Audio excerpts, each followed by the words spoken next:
नमस्कार साथियों, सभी दोस्तों का हमारे YouTube चैनल वंदे एकेडमी पर बहुत बहुत स्वागत करता हूं। तो दोस्तों, पिछले कुछ काफ़ी दिनों से हमारे YouTube चैनल पर यूपी कांस्टेबल की टेस्ट सीरीज़ लगातार आपको YouTube पर स्लो करवाई जा रही है। तो दोस्तों, सभी साथी क्लास में ज़रूर जुड़ें, साथी क्लास को सभी साथियों के साथ शेयर करें। तो दोस्तों, मैं आपको बताना चाहता हूँ, एस्पिरेंट जंक्शन एप्लीकेशन डाउनलोड करने से आपको वहाँ पर यूपी पुलिस की शानदार टेस्ट सीरीज़ मिलेगी। तो दोस्तों, अगर आप टेस्ट सीरीज़ लेना चाहें और अपने तैयारी को और महत्वपूर्ण बनाना चाहें तो इस दिए गए नंबर पर कांटेक्ट कर लेना। और एस्पिरेंट जंक्शन का लोगो मैं आपको दिखाता हूँ, ऐसा हमारा एप्लीकेशन का लोगो है, वहाँ पर आपको यूपी पुलिस की टेस्ट सीरीज़ मिलेगी। तो दोस्तों, बिना टाइम वेस्ट करते हुए हम सीधे अपने आगे के क्वेश्चनों की तरफ चलते हैं। तो दोस्तों, आज का हमारा पहला क्वेश्चन है, मिट्टी की संरचना को गंभीर नुकसान होने से पहले एक मिट्टी जिस भार का सामना कर सकती है उसे आप क्या कहते हैं? तो उसे कहा जाता है दोस्तों उभय प्रतिरोधन क्षमता। उभय प्रतिरोधन क्षमता।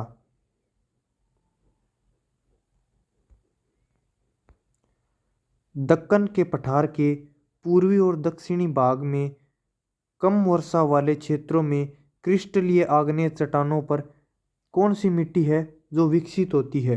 तो लाल मिट्टी, काली मिट्टी, जलोढ़ मिट्टी और शुष्क मिट्टी। तो इसका राइट आंसर होगा दोस्तों ए, लाल मिट्टी।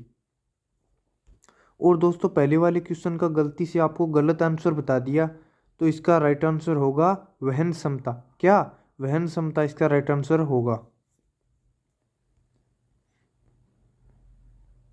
मिट्टी के किस भाग में हुमस की मात्रा यानी मिट्टी के किस भाग में हुमस होता है? तो वह कौन से भाग में होता है दोस्तों? ए, क्षितिज। खालिस्तान हिमाच्छादित मिट्टी और अन्य सामग्री के मोटे निक्षेप है जो मोराइन से जुड़े हुए हैं। जो किससे जुड़े हुए हैं? मोराइन से जुड़े हुए हैं, उन्हें करेवा कहा जाता है। क्या? करेवा। ए ऑप्शन इसका राइट आंसर हो जाएगा, करेवा।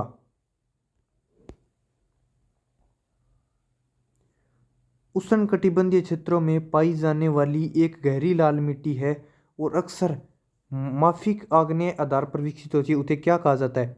एरिड, पेडोकल, लेटेराइट या लवण या सेलाइन। तो इसे कहा जाता है दोस्तों लिटेराइट। लिटेराइट उष्णकटिबंधीय क्षेत्रों में पाई जाने वाली एक गहरी लाल मिट्टी है।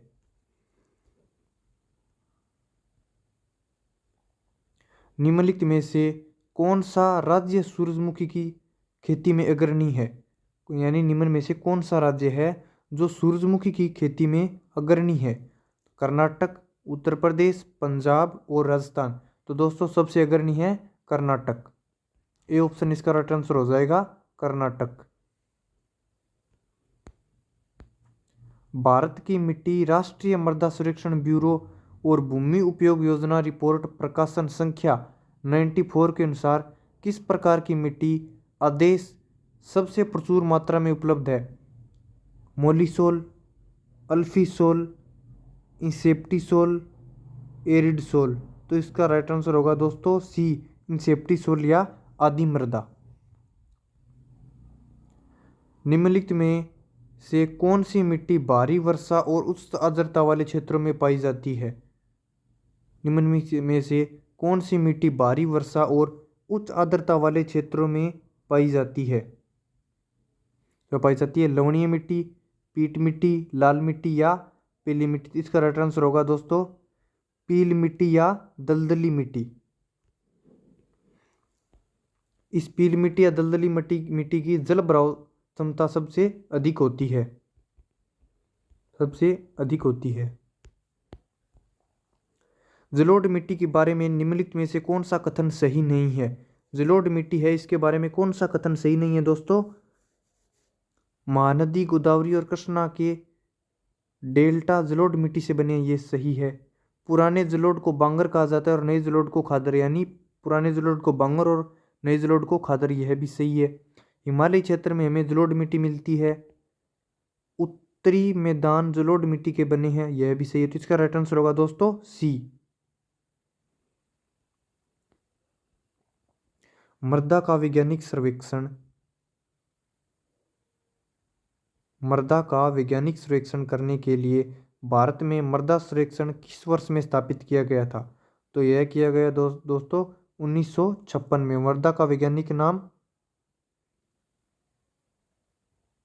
सर्वेक्षण, मृदा का वैज्ञानिक नाम सर्वेक्षण करने में भारत में मृदा सर्वेक्षण को किस वर्ष में स्थापित किया गया? तो 1956 में। तो दोस्तों दामोदर घाटी जैसे चयनित क्षेत्रों में मिट्टी का व्यापक अध्ययन होता है।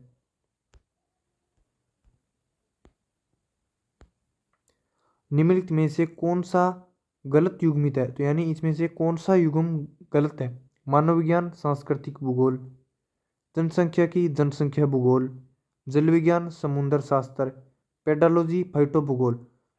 ये गलत है दोस्तों। कौन सा युग्म गलत है? 4 नंबर, यानी इसका डी ऑप्शन। तो दोस्तों अगला हमारा क्वेश्चन है, रॉबर्ट के खेतों में रेतीली मिट्टी है, उसके खेत में आदर्श रूप से कौन सी फसल उगाई जा सकती है? तो उसमें चना की फसल उगाई जा सकती है दोस्तों। तो इसका राइट आंसर होगा चना। ए ऑप्शन इसका राइट आंसर होगा चना। टिकाऊ और कठोर लकड़ी प्रदान करने वाली सुंदरी वृक्ष भारत में कहाँ पाए जाते हैं? कहाँ पाए जाते हैं दोस्तों? तो इसका आपको बताना है। जो कठोर और सुंदर लकड़ी यानी टिकाऊ और कठोर लकड़ी प्रदान करने वाले सुंदरी वृक्ष भारत में कहाँ पाए जाते हैं? कहाँ पाए जाते हैं दोस्तों?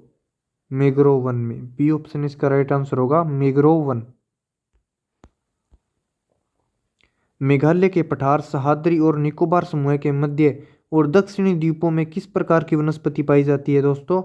तो वह वनस्पति पाई जाती है नम उष्णकटिबंधीय अर्ध सदाबहार वनस्पति। बांस, अधिपादप, एनी, सेमूल, गुटेल और मुंडेन जैसे पौधों की किस्में किस प्रकार के भारतीय वनों में पाई जाती है? तो वह पाई जाती है दोस्तों आर्द्र उष्णकटिबंधीय वनों में पाई जाती है। तो यानी इसका सी ऑप्शन राइट आंसर होगा आर्द्र उष्णकटिबंधीय वन। निम्नलिखित में से कौन सा राज्य उष्णकटिबंधीय कंटीले वनों से संबंधित है? कौन सा राज्य है जो उष्णकटिबंधीय कंटीली वनों से संबंधित है? तो वह है मध्य प्रदेश। कौन सा? मध्य प्रदेश। भारत के उष्णकटिबंधीय सदाबहार वनों के बारे में निम्नलिखित में से कौन सी विशेषता गलत है? या आपको जो विशेषता उनकी नहीं है, गलत है, वो आपको बताना है। यह वन अच्छी तरह से स्तरीकृत है। इन जंगलों में 60 मीटर से अधिक ऊंचाई तक पहुंचते हैं। यह भी सही है। ये गर्म और आर्द्र क्षेत्रों में पाए जाते हैं। इन वनों में वार्षिक वर्षा 150 सेमी से कम होती थी। यह गलत है। इसका राइट आंसर होगा डी।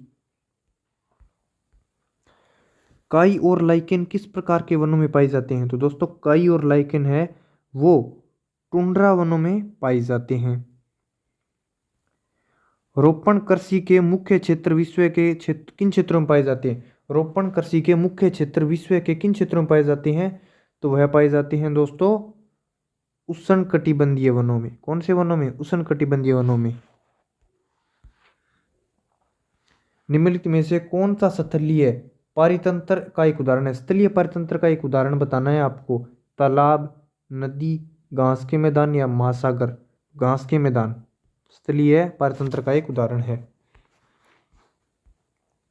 उत्तरी गोलार्ध के उच्च अक्षांशों 50 डिग्री से 70 डिग्री में शानदार शंकुधारी वन पाए जाते हैं। इन्हें भी कहा जाता है, इन्हें क्या कहा जाता है दोस्तों?